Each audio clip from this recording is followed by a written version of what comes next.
Hello, everyone, and welcome to the Mad Monday of Palmetto Sports Daily. Feels kind of strange to me because during football season, I don't work on Mondays. I take Sundays and Mondays off.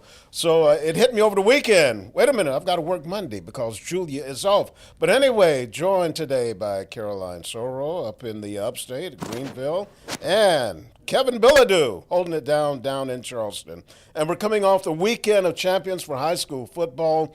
We had 6 state titles decided at South Carolina State University on Friday and Saturday. Here in the Midlands, we came away with 3 champions. We had Strom Thurmond taking the 2A crown, Bamberg Earhart 1A, and 5A Division I Dutch Fork. We've got some video of Dutch Fork we want to share with you. Tom Knotts, what a remarkable coaching job he's done with the Silver Foxes. Saturday, he wrapped up his 10th state championship. There he is, getting doused on a chilly night with some ice cold water. I don't think he was too happy about that. But they defeated Summerville 40-20. Got to give Summerville a lot of credit. They gave Dutch Fork a good battle, but in the end, they pulled away in the fourth quarter. So 10 state championships for Tom Knotts, and that ties the record by John McKissick, who did it with Summerville, and Willie Varner, who did it with Woodruff. Now, Knotts has done it over a period of 13 years. His first, 12 years, 13 seasons. His first championship was 2013, and I just checked the records. John McKissick, it took him 43 years, and Willie Varner, 28 years. So that makes Knotts' accomplishments even more remarkable. And this state championship, little extra sweetness to it because he did it with his son Jackson as the quarterback. Here's Coach Knotts. You got to be better than that. Now that makes it special. But I got 75 sons over there, so it does make it special playing with your son out here. But I'm a year-to-year guy, and they're all special. Every Friday night is special for me. I'm an old guy, so I have a lot of respect for Coach McKissick. I visited him a couple times and had a great time with him and learned a little bit from him. I'm honored to be in his company, but it's a tribute to the players and the administration and everybody that I have around me. So it's not, it's a lot more than what I'm giving. Fork finishes with a record of 13-1. That one loss was to Oceanside Collegiate, and Oceanside, Kevin, they came through with the state championship. That's a really good team. It is a really good team, and you got to wonder, after beating Dutch Fork, and now that Dutch Fork is a state champion and Oceanside's a state champion, maybe Oceanside is the best team in the state right now, and they just claimed their 3rd straight state championship with that win over Belton Honea-Path this past Friday, a game that was not without controversy, especially at the end. I'm sure we'll get into that in just a moment, but Oceanside really just cruising through this entire playoff. It was after that Dutch Fork win. Remember, they started 0-2, and they end up winning their final 13 games on the season, and they go right through. They stormed through the playoffs, got the win over Belton Honea-Path. Final in that game on Friday was 28-7. I don't even know if it was really that close. Oceanside was pretty much able to do what they needed to do on offense, and it's the offense that it's been so amazing this whole season. Aiden Manavian ends up throwing for over 4,000 yards and 40-plus touchdowns in his junior season, his 3rd year as a starter at Oceanside. But it was the defense that was really impressive on Friday, taking on a BHP team that had been just running all over everybody, as Caroline will tell you in just a moment. But they shut them out for the majority of that game. It wasn't until the last 5 minutes that they finally got on the scoreboard. So just a really impressive game from Brent LaPrade in his first season as the head coach of this team. Of course, his father won a state championship when he was the head coach over at Fort Dorchester about a decade ago, and now he has one as well, Caroline. Yeah, Kevin, to your point, I mean, it's worth noting that this BHP team was no slouch, right? I mean, these guys were 14-0, hadn't lost to anybody entering the state championship game. And in those wins, they were, really beating people. I mean, I don't remember how many of those wins they won by 20-plus points, but it was nearly all of them.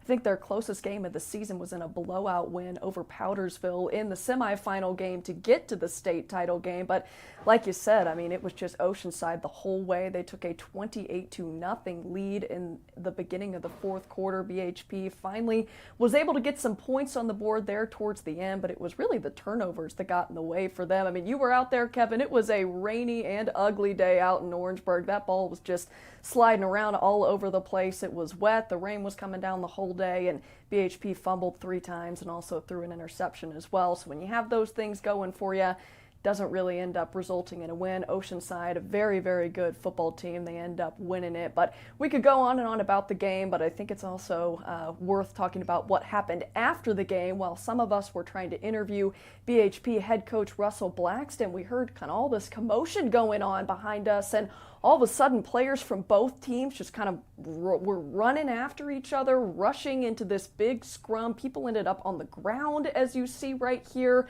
It's unclear at this time, based on where I was standing at least, kind of how this brawl, we could call it, started. There's some other video floating around, people saying some things on social media. I didn't see it with my own eyes, so I don't want to point the finger at anybody, but just a really ugly scene that happened out there. I mean, just, you know, a hard end to a hard day, especially on BHP's end of things, going down a 28-7 in a game like that where they really just didn't have a whole lot going. Emotions flaring, tensions high, people yelling at each other, and we were able to continue the interview with Coach Blackston after that, and we're able to ask him about that moment as well, and here were his thoughts on what went down after the game. You got to be better than that. You know, unsportsmanship's not a thing, but it can't ever happen in football, and it's just real sad. That's where high school's at. They see it in college, they see it in the NFL. We just got to be able to do better. So you saw Coach there accepting the state trophy. They were able to corral everybody, kind of get them back to their respective sidelines, calm things down, do the trophy presentation, and then everybody kind of went about their day. Kevin, you were there. I mean, what was going on from your vantage point as you were watching that fight go down? It was crazy out there, wasn't it? Yeah, it really was nuts. And I wasn't far away from you, Carolina, so I was waiting to get Brent LaPrade right after that game. You know, he was hugging his players and going through the handshake line and having that celebration. And that's when things kind of broke out, and there was coaches involved and players involved. And like you said, we don't want to point fingers. We don't want to name names at this point because everything was pretty unclear. By the time we kind of got over there, it was mostly just guys being pulled off of everything. We did talk to Brent LaPrade after that, and he was obviously upset about what went down. And he said basically that you have to take the loss like a man. And he said the BHP players and coaches didn't really do that. So he was upset, and he was saying that he expects a lot of suspensions to come from this, whether it's the players or the coaches, as they get ready to go into next season. But that's something I'm sure we'll cover once the high school league makes a decision on everything that went down. We're just getting started here on Palmetto Sports Daily. We're going to have more right after this. Let's go over to Rick. All right, Kevin. Yeah, I just wanted to add, once we heard about what happened, when I saw the video, it just breaks my heart, because there it is, a state championship. Win or lose, it's a great accomplishment, and you should be proud of the fact that you had a wonderful season and you had a shot at playing for the title. But here we are, we're talking about a brawl, an ugly brawl. Years from now, people will remember, hey, remember 2025 when BHP and Oceanside Collegiate had that big fight?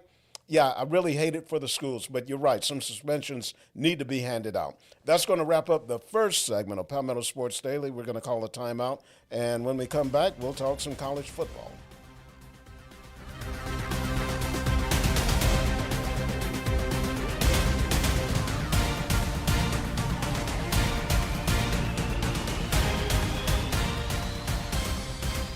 All right, welcome back into Palmetto Sports Daily on this Monday. Guys, after hours of waiting yesterday, we finally figured out where Clemson football is headed in its bowl game. I was one of the people who was waiting for the selection show for it to get mentioned on there. Did not come down until about 5 o'clock yesterday, but hey, the Tigers are headed to the Bronx. They're going to play in historic Yankee Stadium in the Pinstripe Bowl, and they will meet the Big Ten's Penn State there. It's just the second all-time meeting between these two teams, and kind of a little interesting connection here. The last time that Clemson played Penn State was in the 1988 Orange Bowl, and they beat Joe Paterno's team, the legendary coach at Penn State, 35-10.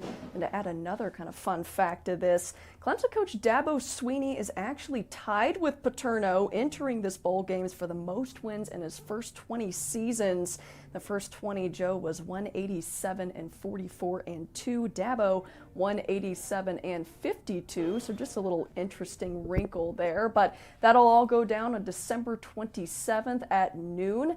Again at Yankee Stadium. Coach Dabo Swinney saying in a statement yesterday released by Clemson Athletics that he's excited to play in New York, pumped for the opportunity to be in the Big Apple. A lot of Clemson alumni that are there, and excited for his Tigers to have the chance to finish the season strong. Clemson currently riding a 4-game win streak, sitting at 7-5. So this would be a long streak of them having 8 win seasons. It's their 21st straight bowl game. That's the school record for consecutive bowl games, and also the longest active streak in the ACC. So Coach Swinney excited about playing in New York, but guys, I'm curious about your thoughts. Rick, I'll start with you. What do you think about the Tigers headed up to play in the Pinstripe Bowl?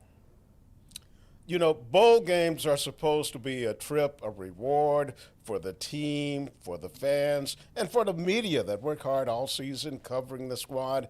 And the better season you have, the better the bowl selection is that you're going to wind up in. So Clemson 7-5 after being ranked 4th in the preseason, being picked to repeat as ACC champions, make the playoff. They get sent to New York in December. Doesn't sound ideal for me. I want to go somewhere where it's warm, where these old bones, you know, they're not going to stiffen up. And as a matter of fact, I was at that bowl in 1988 in Orlando, the Citrus Bowl, when Clemson beat Penn State. Kevin, my best memory from that bowl, one of my best memories, is halftime. And they have a little small media room right there next to Penn State's locker room. And one of the sponsors that year was Burger King, and they had like some, food in there for us at halftime. And some of the Penn State players who, the locker room was so small, all of them couldn't get in there. So some of the Penn State players had to wait outside, and they came in and they were helping themselves to hamburgers during halftime. And I asked them, I said, hey, aren't you guys worried about eating this and going out to play? He goes, we're not playing anyway, so what the heck. Kevin, give me warm weather. Well, Rick. Well, if you want warm weather, Rick, they gotta play better during the regular season. You get 7 wins, right. You get sent up northeast, and you're playing in New York and in Boston. That's how this works. The thing I'm curious about is for Clemson's top players, how many guys are going to be playing in this game? Are we going to see Cade Klubnik? Are we going to see TJ Parker, some of the defenders? We already know that there's one guy we're not going to see. We're going to get to that in just a second. But Caroline, from the perspective of the team, have we heard about who the quarterback's going to be in this game? And let's say Cade wants to play. Let's say he wants one more game. If you're Clemson, do you want to play Cade? Or would it be better to maybe play one of the backups and get them ready for next year? Right. I mean, I think, a lot of teams look at bowl games as an opportunity to get some guys some reps, right, that maybe wouldn't get reps against a high-caliber team like the Big Ten's Penn State in, another situation until maybe next season. So I think that's a great point. I do know that senior QB Cade Klubnik has said a couple weeks ago that he wants to play. He's a football player. He wants to be out there. We will get a chance to talk to head coach Dabo Swinney and Clemson AD Graham Neff tomorrow morning. They're doing a Zoom press conference talking about the bowl game, previewing things, and all of that good stuff. So I'm sure a lot of those questions will get asked tomorrow. We'll be able to bring you guys a little bit more clarity and some more answers on that. But yes, we do have another player that we do know will not be there. That is Avion Terrell. The junior announced on his Instagram earlier today that he is declaring for the 2026 NFL draft. So we already heard about a week or so ago from wide receiver Antonio Williams at Clemson. He'll be declaring for the draft. We got another big-time impact player who will be trying to, get himself up to the next level. His older brother AJ actually plays for the Atlanta Falcons right now, so that will be kind of cool if he gets the chance to join his older brother in the big leagues. But he's been a big deal for Clemson. 125 tackles in his time, 4 sacks, 3 interceptions, and 8 forced fumbles. So he will definitely be a force that is missed out there for sure. But I know that we got more teams who are still going to keep on going with the postseason. So Rick, what do we got from SC State? What's on deck for them? Yeah, I want to mention Newberry. Newberry has advanced to the semifinals of the Division II playoffs, so good luck to them. And SC State, they're getting ready to play in the Celebration Bowl on Saturday. How about Chennisberry? 2 years in Orangeburg, 2 MEAC championships, 2 appearances in the Celebration Bowl. And when you go back to his last 2 years at Benedict, he won back-to-back SIAC championships. So Chennisberry getting it done no matter where he has worked here in the last 4 years. And so now he gets to go back to the Celebration Bowl. Last year, they lost to Jackson State. Coach Berry said he learned a lot about preparing for a bowl in that game. And here's the coach this morning talking about getting ready to go back to Atlanta. You talking about a heavyweight fight. It's like the old heavyweight fights, man, when Tyson used to fight, against the big dogs, man. It's 2 big dogs. You talking about a championship game. So they got players, we got players too. So when you get down to it at the end of the day, when the ball kicks off, we're going to get 60 minutes. No excuse and no explanation. All right, let the chips fall where they may. All right, we learned from that last year. We had an opportunity to play against a good Jackson State football team. We fell short. All right, the team that we played, that we put out there, we didn't put our best effort for 60 minutes. That team was better than us for those 60 minutes. It's my job to learn from that and grow from it and fix some things. And we tweak some things on how we do things, our preparation and things of that nature. Because you learn from things, man. You grow and you learn. It's about the experience. We didn't lose. Yes, we lost the football game, but we also learned as well. Okay, now the Bulldogs will be going against Prairie View. Prairie View this past weekend won the SWAC championship game, and they have to turn around and get ready to play the Bulldogs, who've had 2 weeks of rest. So will that be a benefit for SC State? Will they be well rested or a little rusty? Producer Nick, did you call for a timeout? Yeah, all right. I got to listen to Producer Nick. We're taking a timeout. We'll be right back.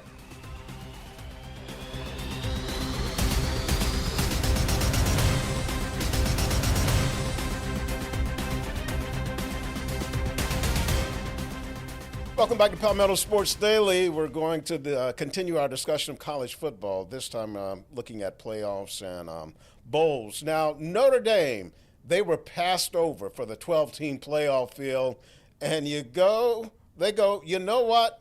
Since we didn't get selected for the playoff, we're not going to a bowl game. We're out. And I say, bye-bye. See you later. College football will be just fine without you. Notre Dame Fighting Irish, in my opinion, the most overrated team from season to season. They don't play in a conference, and so they started the season off with 2 straight losses. They came back, they won 10 straight, but it wasn't good enough for them to get into the playoff. Don't be mad, just take care of your business. So Notre Dame, you want to opt out, go right ahead, pass up the extra practice time. Looks like you may need it. Kevin.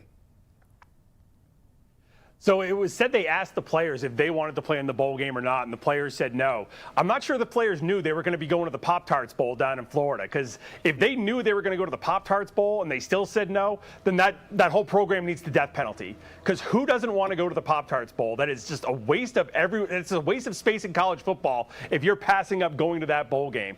But for the most part, I think this is just kind of the start. It's the next step of what we're seeing in the football playoff and the bowl system as a whole, because the whole bowl system, it just needs to go away. There's no point for it. Half of these teams, like you said, Notre Dame says no. A couple other teams say no. I think Iowa State and Kansas State did. They're going to 5-win teams now saying, hey, do you guys want to play in this bowl game? They've been off for a couple weeks, some of them, and they've sent their kids home. The coaches have gone home. They're out on the recruiting trail. They're not ready to come back and practice. There is no reason they should still be playing these bowl games. If you want to do something else besides the college football playoff, start a college football NIT. And then your next 16 or your next 32 teams can go into that and play a couple more weeks if you want to do something like that. Otherwise, and again this season. You know, we all like bowl games. We put them on in the background where we're doing other stuff. That's what we're going to do with this Clemson game and the Pinstripe Bowl and everything else. But for the most part, they are not necessary anymore. Just get rid of them, Caroline. Yeah, you know, it feels like now that we have this expanded playoff, right, which in theory on paper was a wonderful idea. Yeah, let's get more teams that are going to have a chance to win the trophy at the end of the year, right? But it feels like now that we've got this 12-team playoff and it is expanded, the teams that are on the bubble and trying to get there and don't make it there are like, well, season's a failure. We weren't the part of the final 12. We're just going to call it quits, like in the case of Notre Dame, which I just feel like, you know, in this personal opinion, I mean, that's just all right. You're just not going to get what you want. You're just not going to play and you're not going to show up and you're going to give up. Like, okay, that's on you. But at the end of the day, maybe if you join a conference, then you would have been one of the 5 highest conference champions to end up winning, but they are not. And Miami ends up jumping them in the final round, which I think is the right decision. I mean, you got to look at the head-to-head there, and Notre Dame lost to Miami in week 1, so I don't really know what you have to be mad about in Notre Dame when you don't have another signature win and you lost to the team that ended up making it in over you. We were talking about the NFL. That would make perfect sense about who, you know, gets into the NFL playoffs with tiebreakers and records and all of those things. But what are your thoughts on that, Rick? Miami getting in there? I mean, I know you talked about Notre Dame, but Miami getting in over them? Crazy. Yeah, well, I mean, the ACC, they really shot themselves in the foot like 2 or 3 times with their convoluted tie-breaking system where you have a 5-loss team playing for a championship, Duke, and then they won. But I love it. I love all the chaos. So what they need to do, they're going to need to go away with the conferences too. Let's get divisions like the NFL. Everybody plays the same number of games. You have the same tiebreakers. But, yeah, they've got a lot of work to do. We could go on and on, but we can't. We need to take another time out, and we'll be right back to wrap up the show.